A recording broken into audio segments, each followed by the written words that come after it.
This podcast is part of the Frederick Podcast Network. Learn more at listenfrederick.com. That's number one. You kind of reset me. Painful, tender to the touch. May also Same shoulder length and the other. Hey there. Welcome back to another episode of the Real Health Podcast. What was it, a hopcast? Well, welcome back to another episode of the Real Health Podcast with Brandi and Amir. I'm Dr. Amir Rashidian, a chiropractor. Brandi Rashidian is my other half and co-host. And Real Health Podcast is where we bring to you all the latest information in mainstream media about wellness and health, diseases, illnesses, drugs, and new discoveries. And our focus for that is to digest it for you and help you understand what it means to you, how to apply it to your life with the purpose of helping you feel better, get stronger, live longer, and feel younger. And Real Health Podcast is brought to you by the Frederick Podcast Network. It can be found on listenfrederick.com, along with YouTube and Spotify, iTunes, iHeart, and everywhere else. And today is January of a new year, and I guess it's our second episode of 2026. And the first episode was part one, where Brandi interviewed me. And so I started telling my life story, basically, because we thought it'd be great for you guys. You know, we've been doing this for over a year and a half now, maybe close to two. I think. Actually, more than 2 years. But either way, I believe this is episode 140 maybe, or close to 140. So we're getting up there. Yeah. Anyways, we thought it'd be good for you all to get to know us.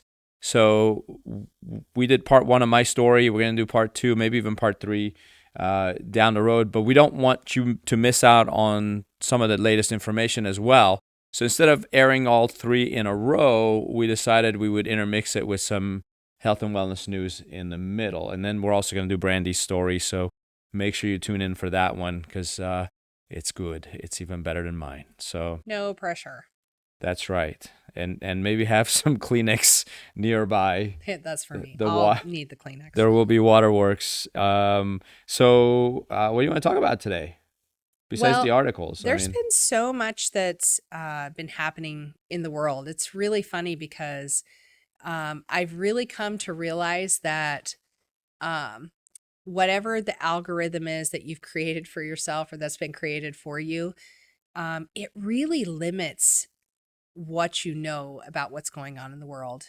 It is mainstream media does not cover what they don't want to cover. And then I'll ask friends, I'll say, hey, what do you think about this going on? And they're like, what are you talking about?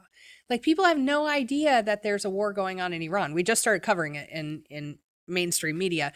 They have no idea that there's a civil war that's been going on. I mean, it's the first time I saw something on, I believe, on Washington Post. So because today Iran plans to execute publicly execute one or more of the protesters. Yeah. Man, this kid, you look at him, this young guy, I think he's like 26 or something. He reminds me so much of one of your cousins, so much. And it's so sad to me that just in speaking out and giving an opinion or a thought and saying, hey, I'm tired of being treated this way, that you face the death penalty for that. And I hear there's a lot of people that go, oh, they don't want the U.S. involved. That's not what they're saying.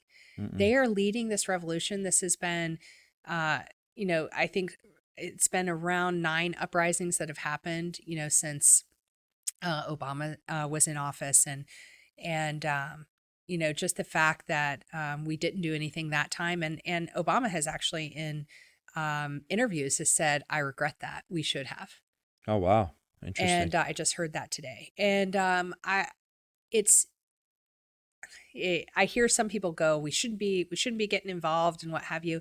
These are individuals that are fighting for their lives. They want help. They want assistance. They want to get rid of this regime. I would love to be able to go back, freely and not have to wear a scarf or worry about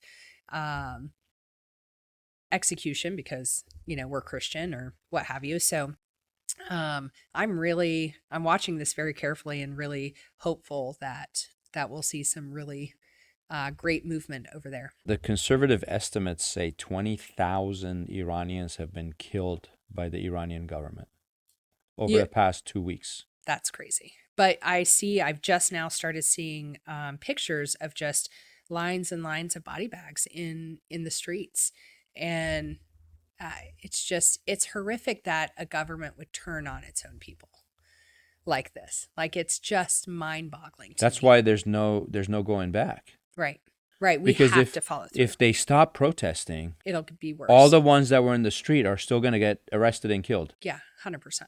So, and they're like, we're going to get killed now no matter what. Right. We might as well keep fighting. Correct. And it's countries like ours, and nobody wants war, nobody wants a loss of life, but there is a time for us to step in, and do something different and make a change. So I'm hoping that you know that we're what able to it's make a like. difference. It's almost like you're walking down the street. If you're a guy, you're walking down the street with your wife or your girlfriend, and across the street you see some guy abusing his girlfriend physically. Shouldn't you step in? Yeah. Or should you say, that's not my business? Let him do whatever he wants to her. Yeah. The sad part is, remember that show, What Would You Do? Yeah. The sad part is, here in the States, we tested that theory.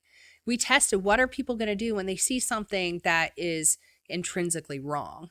Like, you just know that should not be happening, right? Somebody abusing someone, somebody trying to take a child, and it's mind boggling how many people are not courageous enough to go, nope. Yeah. Not on my watch. We don't do that. Well, we need to create a new culture where we celebrate the people who do step up. Yeah, and for sure. when they do, it gives permission to others to do so. Exactly. Gosh, the Crown Prince Reza Pahlavi said he would be willing to die for his country. Mm-hmm. And a reporter goes, "What does that mean?" And he first off, it's a dumb question. What does that mean? Right. But secondly, he named some people. He said so-and-so in a video sent from Iran said that they're going back out there, even though they were shot at yesterday, because they believe in something. Right. Another one said, I'll lay my life so Pahlavi can come back and rule so this country can be free again. And he goes, and he named a bunch of different people and quoted them. Right. And he said, if these people are willing to die for their country, why wouldn't I? Right. But I think it's not a bad thing if we wanted to step in and help, as long as we're doing it for the right reasons. Correct. And doing it in the right way. I mean, let's always know that when there is military usage of any kind, there quite possibly are other motives, right? There could be access to things that other countries want.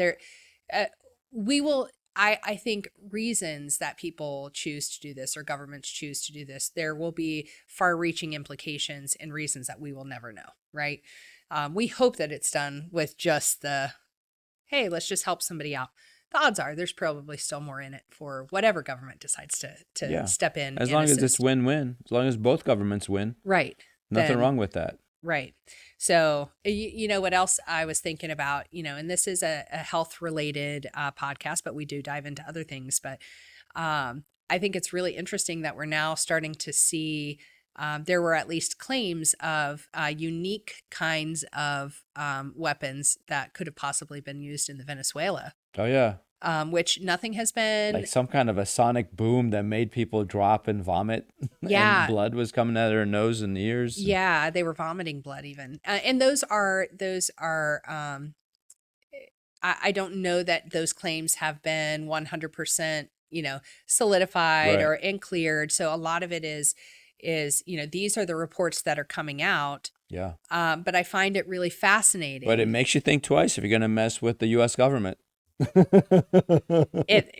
It sounds like they were able to go in with a very small force. Yeah. And because of the weaponry, if those claims are true, that's pretty fascinating. Yeah. A little bit scary, but I always am one that believes that there's so much more technology than what has ever been revealed. Right. But that's, all my rabbit holes that I go down. Okay. Well, So do you call that all censorship then? call what censorship? That the algorithm keeps you unaware of certain 100%. things because it wants you to think a certain way and do certain things? Oh yeah, for sure. I So- mean, even with our AI components that we all are using in some facet of our life, right? Yeah. It's programmed to look at certain things a certain way. Yep. It's not programmed to think the way that we think. It's trained to Yeah. give us what they want us to have. So then all your friends who don't get this podcast in their algorithm, it's because somewhere, someone, somehow is trying to keep it from them. And maybe they're the ones that need to hear this information the most. Yeah. Or maybe they're so locked into the little searches that they've done, the thought that this is something they could even be interested in Right. isn't even in the realm of possibilities. So True. I say share it. Share it. Share it. Absolutely. So this was from New York Times. And This was big news. I would say so. Yeah. I mean, this is actually something I was hoping for. Yeah. Is going back a bit. Now, we went. Anyways, let me read the title. It says Kennedy. They're referring to Robert F. Kennedy Jr. Kennedy scales back the number of vaccines recommended for children. Federal health officials now recommend that children be routinely inoculated against 11 diseases, not 17, citing standards in other wealthy nations.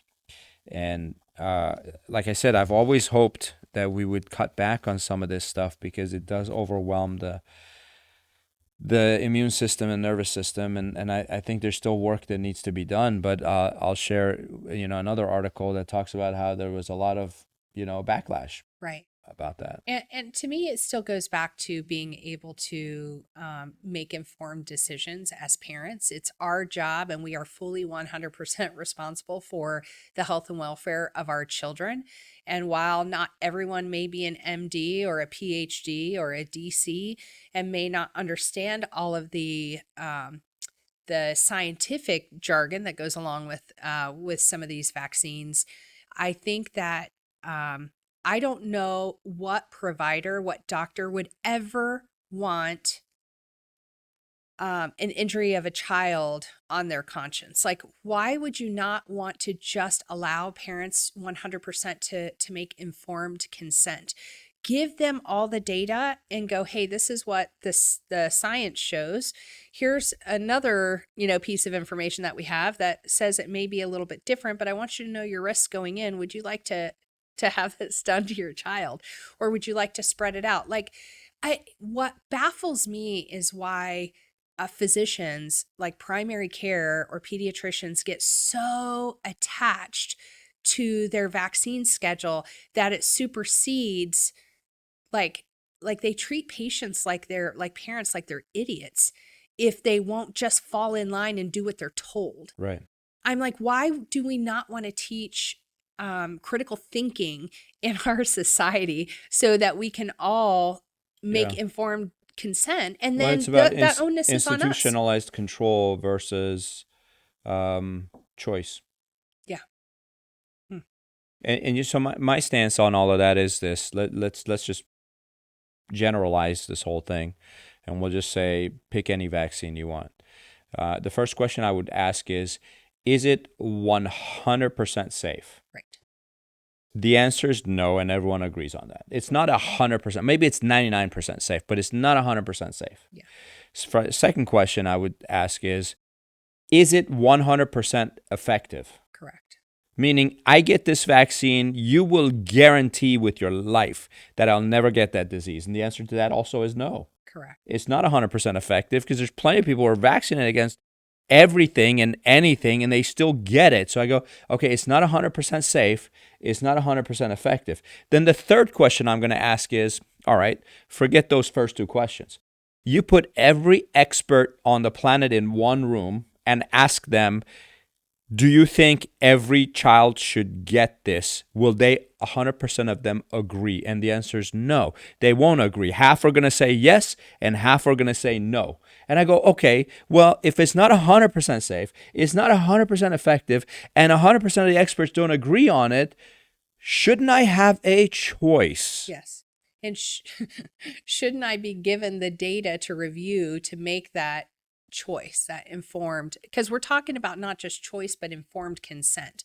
And that's where I get a little bit tripped up, because I'm like, we tell people like in the state of Maryland that they have a choice, but your pediatrician doesn't tell you that you have a choice. Your pediatrician treats this like we're already living in a socialist society, and that you just have to do what you're told regardless of risk factors. And that is not the case. In the state of Maryland, you do have a religious exemption. You do have a medical exemption, which the medical exemption, you had to have had some type of reaction, negative response to a vaccine in order to utilize that.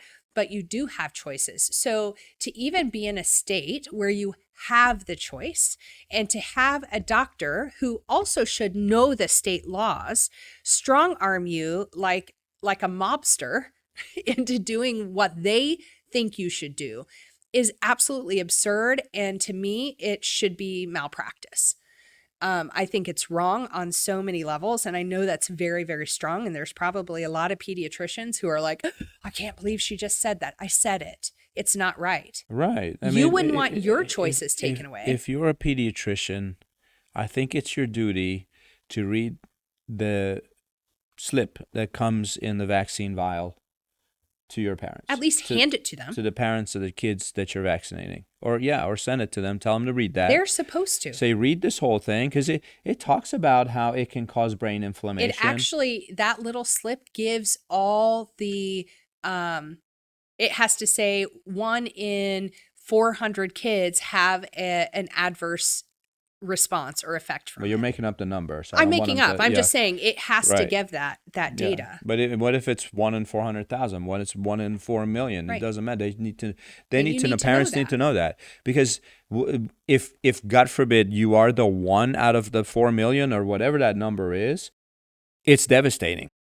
Right. So is that a chance you want to take? It's not like 1 out of whatever number is going to have mild side effects. It's when they do have the reaction, it's pretty devastating, and it can be life altering. Life altering. It changes the lives of everybody in the family, not just the one child. And so you need to be really thinking about that. And again, please, we're not advocating one way or the other. Yeah, we're not going to advocate one way or the other. We're advocating for data. It's not our job. I advocate for choice. Like in Florida right now, every parent can choose. Right. They can choose 1, 10, 20. They can choose more or less. They can sit down with their doctor and discuss what's right and what's wrong, make a decision and go with it. In the 80s, I think it was the 80s. I'm going to have to look this up, but I remember reading about a story where Ronald Reagan told the vaccine companies, he goes, why don't you just make the vaccine safer? Right. And they said, we can't. And so the vaccine companies had asked Ronald Reagan to help them against lawsuits, and they created this whole separate court system, so that because one of the reasons they went to Reagan is because no insurance company would indemnify vaccine companies. Right. Because no insurance company. Dangerous. I mean, insurance companies make money by selling policies, but they would not. Right. Cover the vaccine companies. And so that's why Reagan said, why don't you make them safer so they'll cover you? He's like, nah, this is the best we can do.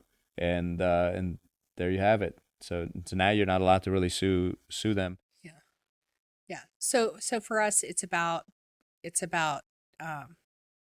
safety. Yeah. It's about knowledge. It's about informed consent. So it's about choice. Let's give them the list. What are the 11 that they're still gonna get, and what are the 6 that they stopped giving?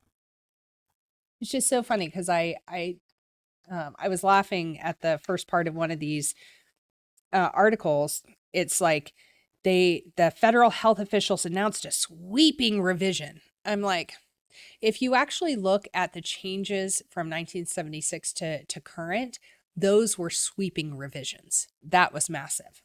But so let's take a look. All right. So it looks like the 6 that they cut are hepatitis A and B, rotavirus, RSV, influenza, and COVID-19. And that's recommended only for high-risk children or after consultation with a healthcare provider. So the pediatrician can still talk them into getting those. Yes. And those are still available, because a lot of people got really angry saying, how could he take away these 6 vaccines? And what they don't understand is you can still get them. They're just not mandatory they're not anymore. on the list. The others are mandatory. These are optional. You still have the option to get them or not get them. They're mandatory in states that do not have exemptions. To clarify, The 11, not the whole list. The 6 that they made optional are optional anywhere, everywhere. correct. But I'm just saying Yeah. the 11 that are still there are required and mandatory in states that don't offer exemptions. Which is everywhere. Okay, yeah. There are a lot of states that they're still working on. West Virginia didn't have any exemption for quite some time. I They've see. just recently Yeah, have been given right. certain rights. So Well, there you have it with that one. Comment and let us know what your thoughts it's are. a very sensitive topic. We know on and that. understand that. Yeah, yeah, it's tough. So there's a medical group. It says medical groups will try to block childhood vaccine recommendations. The groups, including the American Academy of Pediatrics, say the CDC's revised vaccine schedule is not based on scientific evidence and will harm the public. So, you know, what I always ask is, what do you consider scientific evidence? Correct. Just the one you believe. So we just read you the list. Where's that list again? So we go, okay, hepatitis A is a liver issue, but hepatitis A is treatable. And it's not common for kids to get it, and a lot of adults get it and they recover from it. Now, hepatitis C is chronic. Some people say hepatitis A will, if gets complicated, it becomes hepatitis C, and then there's no cure for that, so you should vaccinate against hepatitis A. If you feel like that's the case, get the vaccine. Hepatitis B is sexually transmitted or through sharing needles when you're doing IV drug use or blood transfusions, things like that. You go, so they said there's no scientific evidence, but it takes only common sense to realize a newborn baby isn't going to do those things. They're not going to have unprotected intercourse. I don't think you can even say that these days. They're not going to share a needle with anybody. They don't have the coordination to inject themselves with heroin. And if they were going to get it from their mother, believe it or not, they probably got it already. So a vaccine's not going to prevent that because they've been sharing the mom's blood. So I know there's different things. They get exposed to different blood during childbirth, C-sections, whatever. But it's so rare. So they're looking at that data. They go, okay, you're telling me that's not enough scientific data? You got rotavirus, RSV, influenza, and COVID-19. And we saw tons of data that said children don't get COVID-19. Right.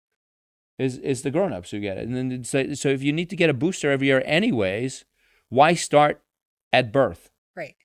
When you're going to be safe anyways for probably the first 10 years of your life. And I also look at, and now we also understand that these vaccines are directly correlated to a specific disease process, right? But can I just say, though, just like an overall view, we are not healthier now than we were in 1976 as a nation, in the world. And they wouldn't consider that scientific data either for some reason. I know it's anecdotal. I understand that. But I go, if all of these medications that Big Pharma is putting out, if all of these vaccines were really doing their job and all of Big Pharma's medication were really doing their job, wouldn't we see some type of improvement in the overall health and wellness of the people of, at least of this country? You would think, but that's not what's happening. Oh. People are getting sicker and sicker. We have more chronic disease than ever before. We went sugar-free, diabetes went through the roof. We went fat-free, obesity went through the roof, and heart disease went through the roof. I mean, we are not doing the right stuff is the point, people. But someone's making a lot of money. Somebody is making a boatload of money. So it says 6 major medical organizations announced plans to challenge the revised childhood vaccine schedule in federal court, arguing the changes were made too quickly and without sufficient scientific process. While critics warn of possible public health consequences from a wellness lens, this conflict highlights a deeper tension. Who gets to decide what is best for children's health? Centralized institutions or families working with their own providers?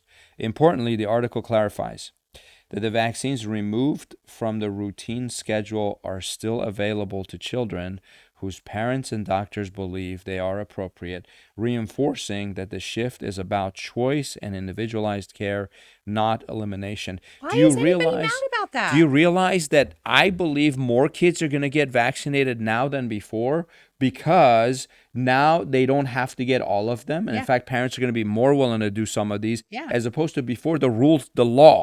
The federal law said you cannot choose which vaccines you get and which you don't get. It's all or none. You either get all of them or you get none of them, and that's that. And if you get none of them, you better have an exemption of some sort. Right. So now they're like, okay, well, how about just 11? I think, and these people being upset and getting angry for no reason, they didn't take those vaccines away. Right. They just made them not required. Right. And here's the thing. If we think for a minute that these changes were made without due diligence, like RFK has been studying and working on this stuff for decades. This is not new. He didn't just step in and go, let me start dabbling in vaccines. That is not what happened. This has been part of his position and research for years and years and years. Yeah. In fact, he fought it for a long time until he finally sat down and read some information, read some research, and realized it was wrong. And he's also not the only one in the government or in this country that believes differently about vaccines. So I guarantee you there are groups that have researched and have been doing this, their due diligence for years. There's plenty of nonprofits that are not getting money from anyone, especially the vaccine companies, to put out the research that they want them to put out. So there is research. You just have to be willing to read it. The other side is not always willing to read it. I'm going to look at both. Let me see all the evidence so I can know exactly what I'm stepping into. But I'm never going to step into something if you don't really let me see everything. I just won't be able to make a good decision. So there was a third article on the same subject, and this one, the title of the article is "Vaccine Schedule May Be Just a Step Toward Bigger Changes to Come." Comments by Robert F. Kennedy Jr. and his allies. Now we have allies. Axis and allies. Suggest the revised schedule may, what is that word? Presage? Presage. Presage an approach to immunization that prizes individual autonomy and downplays scientific expertise. Why do they have to be opposites? Why does individual autonomy have to be the opposite of scientific expertise? Well, this is a super play on words, and this woman, Apurva Mandavili, no disrespect to this journalist, but this is how you brainwash people and make them think. So you read the title of this. First off, I don't even know what these two words mean. I've never heard of the word prizes as a verb. And then presage, I don't know what that word is. But I do know that she's trying to make individual autonomy appear to be the opposite of scientific expertise. I'll read it again. It says, comments by RFK Jr. and his allies suggest the revised schedule may presage an approach to immunization that prizes individual, meaning, I guess, makes individual autonomy prestigious, as opposed to, or it says downplays scientific expertise. Unbelievable. Well, that's how they get people. Yeah, I mean, I'm sure she aced her journalism class in she probably went to Columbia or Brown or some Ivy League school. Let me tell you, it's probably not her. If you watch mainstream media, when something happens and they want to push the narrative in a certain direction, you will see the same few sentences popping off from every single journalist. It's the most wild thing. If you've never experienced it, wait until something big pops. Like, and then go and see. And they use like the same It's phrase. like one person wrote the news for all three and they major think networks. no one else is paying attention. They think you're watching one platform and that's all you're going to see. I'm like, and for many people, that is correct. Yeah. It's mind-boggling. It says the article frames the vaccine schedule revisions as part of a broader shift in U.S. healthcare philosophy away from rigid centralized mandates and toward individualized consent-based care. That to me sounds like a good thing, but she's saying it's a negative thing. The new recommendations reduce routine child immunization coverage by roughly 1/3, which preserving access to families who choose, while preserving access to families who choose vaccination in consultation with their providers. That doesn't sound like a bad thing to me. Right. Officials suggest that these changes aim to rebuild public trust by addressing concerns that families have long felt pressured into medical decisions without adequate transparency. Again, sounds like a good thing to me. From a wellness perspective, this reflects a growing movement toward personalized medicine, shared decision-making, and respect for diverse health needs. The article also acknowledges widespread public concern over vaccine safety, while with only about half of Americans highly confident that childhood vaccines have been adequately tested. I can't believe half of Americans think these things have been tested. None of them have been tested. Well, where's the test? Well, they've been tested in real time on the public over the past. Well, like, then 50 then years. it's failed, because you show me one vaccine where when you get it, you don't get the disease anymore. Oh, I know. How many people were vaccinated in COVID and still got COVID? Yep. How many people got the flu vaccine, still got the flu? How many people got the measles vaccine, still got the measles? Right. More than the majority of people who have measles, when there's a measles outbreak, are vaccinated. So who's it protecting? Yep. It's protecting some people. I'm not going to say it's not protecting anybody. It's probably protecting somebody. But we do need to remember that if their science is correct, when you are choosing to vaccinate, you are protecting yourself. Right. And that does not impact Anybody else. anyone else. So, because if you are vaccinated and you believe and it's your science is protecting correct, you, yeah, if right? you believe it's protecting you, why do you care if someone else didn't get Correct, vaccinated? because it shouldn't impact you then, Right. if their science is correct. But the problem is we have now had this propaganda shoved down our throats that if you don't do this, then you're putting the entire community at risk. I'm like, but that's the opposite. Vaccines only protect you. It's like if I wear a bulletproof vest, I'm not. is it going protecting to the entire protect Brandi community. from getting shot? No, only if you jump in front of me. Right. Somebody will say that in the Which comments. I would. I'll take a bullet for you. Sorry, my coffee is squeaking.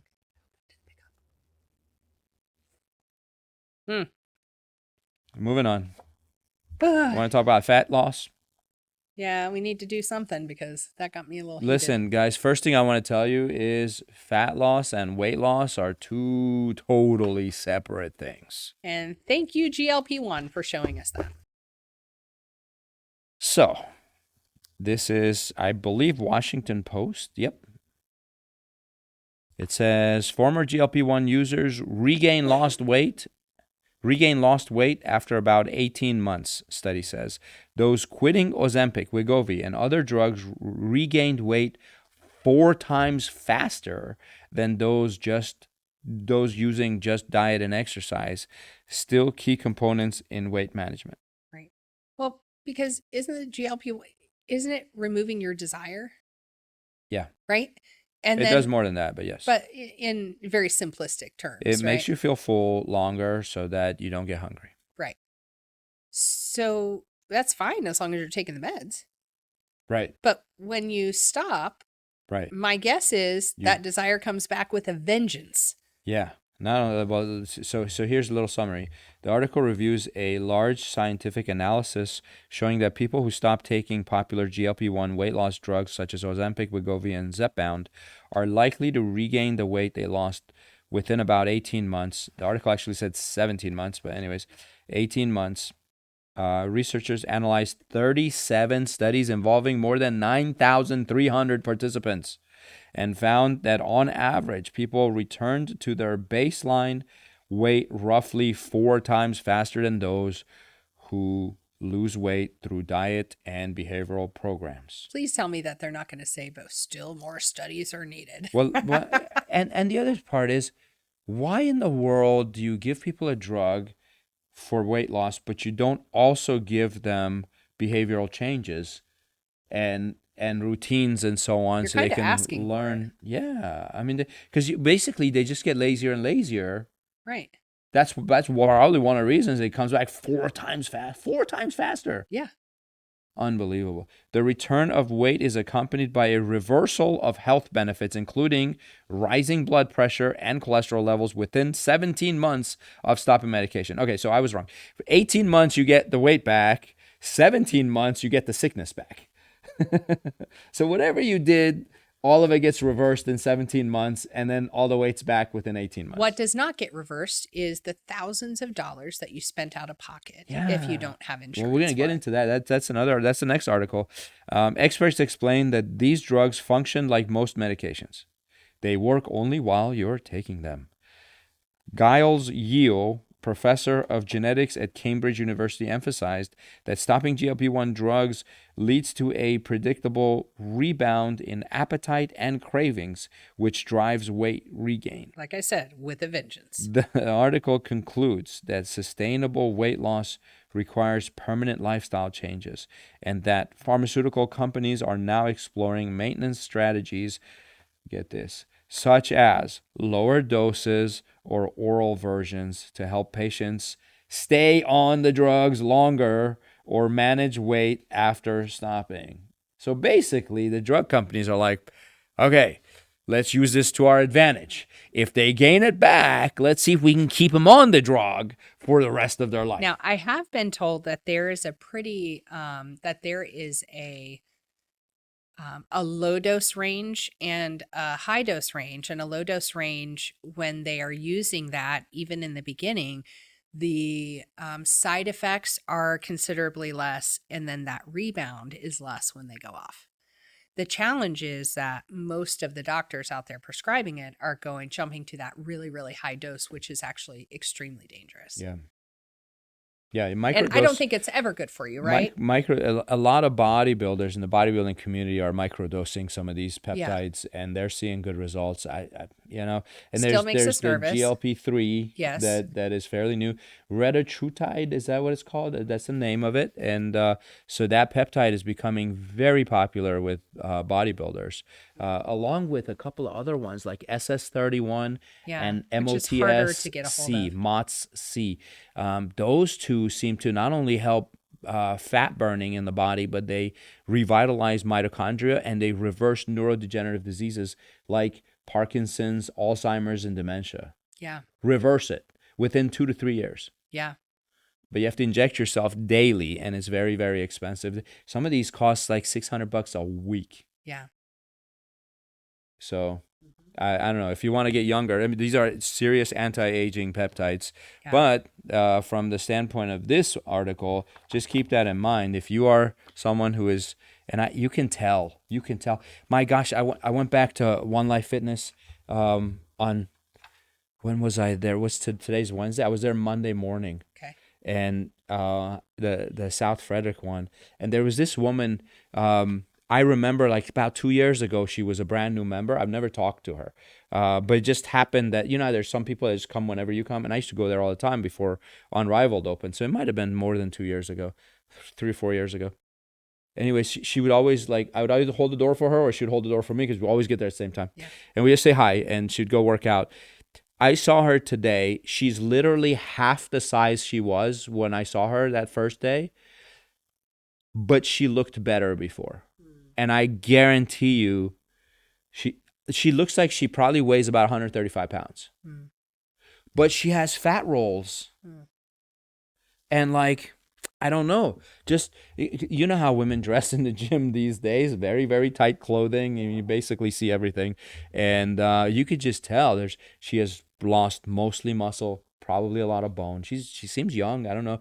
At least she's still working out and trying to regain some of that muscle. She's never she does. I'm sure she's in there probably 4 or 5 times a week. So she's working out. But even in spite of working out, she Still literally has that. looks like she has lost a lot of muscle, and she still has fat in areas that just don't look good. Right. But yet I see people who I've seen others started at the same time as her, who've been going to the gym regularly, but you can tell they didn't use drugs to do that. And they look fuller in the muscles, in the arms, in the legs. Their waist gets narrower. The hips get shapier. I don't know. Yep. Shapelier. That's Is that a probably word? better. That's Yeah. a better word.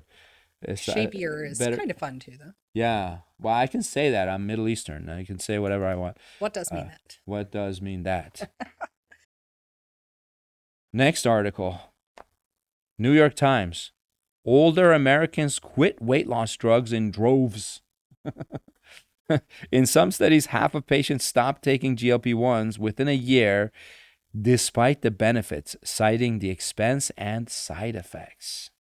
Yeah, I mean, they're dealing with things like nausea, vomiting, diarrhea, bloating, muscle loss. That's not even to mention the financial implications, Bone right? loss is in there And too. bone I'm loss. Sure. So I go, I can see, I mean, as we get older, we're less tolerant Yeah. of miserable circumstances. I mean, we've had patients who've experienced some of these very extreme You know, side effects, and it's the one who stopped taking it, I don't know, 6-7 months ago, I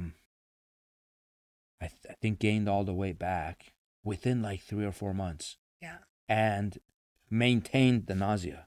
Ugh. So So now still, it still like, feels crappy. And It used to be has- she would vomit every single morning while she was on the medication. Now she vomits like twice a week, every morning, twice a week, mornings. And so, anyways, yeah, we're gonna listen. We're not telling you to stop taking your meds. The attorneys are gonna get mad at us. You know, we're not telling you. We're just reporting on these articles here, and telling you case studies. So I'm telling you to research it. Go research it. The article examines why adults over 65 are discontinuing GLP-1 weight loss drugs at significantly higher rates than younger patients. Studies show that older adults are 20 to 30% more likely to stop using the drugs, often within months. The primary reason includes severe side effects such as nausea, vomiting, diarrhea, bloating, muscle loss, and high financial cost of the medication, which can exceed $1,000 per month without insurance. In many cases, patients regain weight and lose the associated improvements in blood pressure, cholesterol, and blood sugar once they discontinue treatment. So hypertension and diabetes come right back when you stop. The article also highlights a major concern: up to 35 to 45%. Get this. This is just crazy. 35 to 45% of weight lost on GLP-1 drugs is lean mass, including muscle and bone. That's so significant. That means if you lose 10 pounds, 4 pounds of that is muscle and bone. Do you know how hard it is for a 65-year-old to regain 4 pounds of muscle? You have to be taking steroids to do that. You cannot, at 65, you cannot regain 4 pounds of muscle. Not easily. You could do it, not easily. You'd have to lift a lot of weights, eat really well.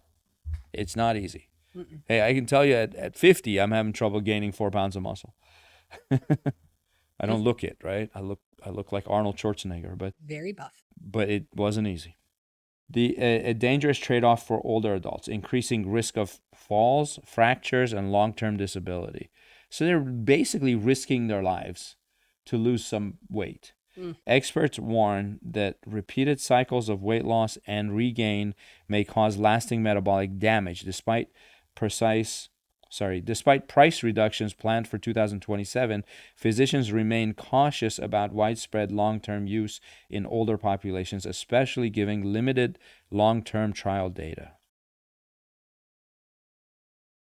There's that. That's very sad. What were you looking up? I was just trying to look up and see.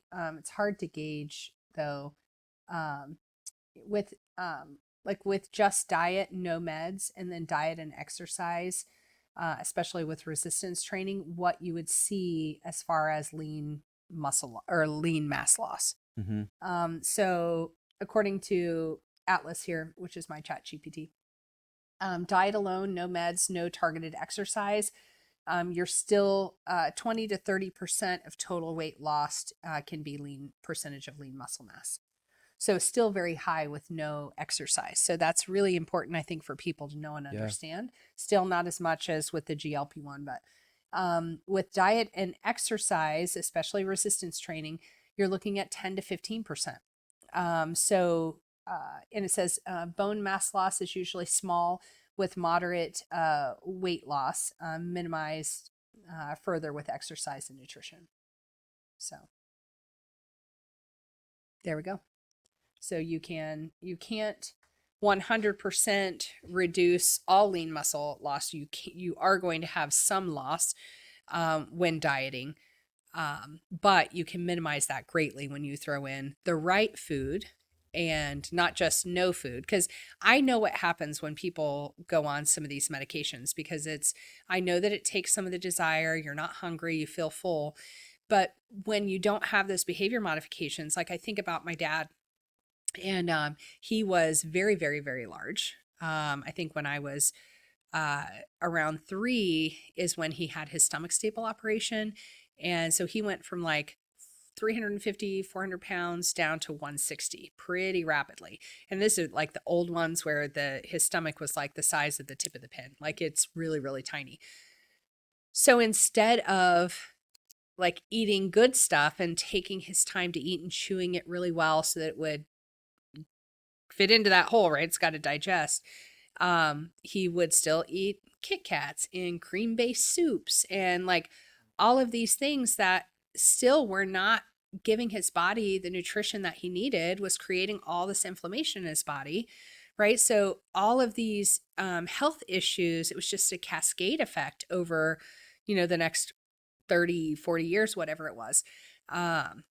So very, very sad. I mean, he did lose his life. And I can tell you that the vast majority of the disease process and the chronic disease he was dealing with was dietary. Like it was all related to his diet and lack of exercise. So, but I think about that and I go, had he had the surgery and they had put him through some different behavior modification and he ate the right things, ate more protein instead of, the carbs and the sugar, I think it would have been a vastly different end, right? But because we just go, okay, we're going to make it so you can't gain weight anymore for a little while, but you don't change the other things, you're never going to have the right outcome.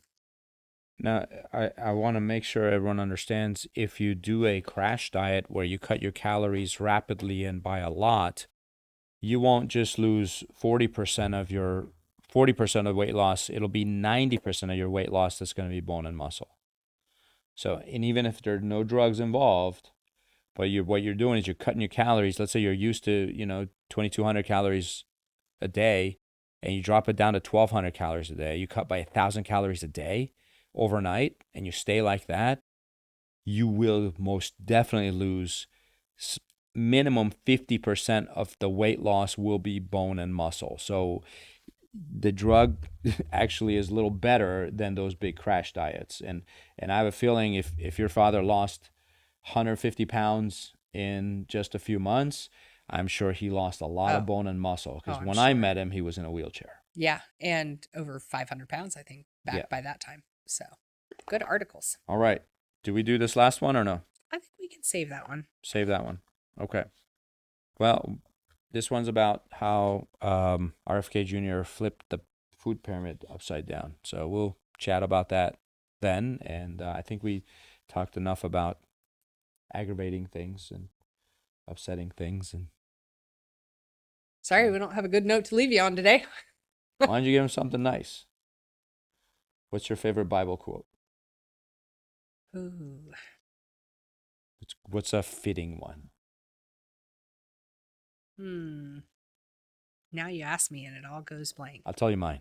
Okay, tell me yours. yours. So, especially if you watched the last episode where I told my story, you'll know why this is one of my all-time favorite quotes. It's in the book of Isaiah. God says, I took you from the ends of the earth, From as farthest corners I called you. I said, you are my servant. I have chosen you and have not rejected you. So do not be afraid, for I am with you. Do not be dismayed. I am your God. I will help you and strengthen you. I will uphold you with my righteous right hand. Yeah, that's nice. That's a good one. Well, I'm going to have to come back with my good one. I'll tell you next time. Sounds good. Take care, everybody. Live radio, local podcasts, the Frederick Podcast Network at listenfrederick.com.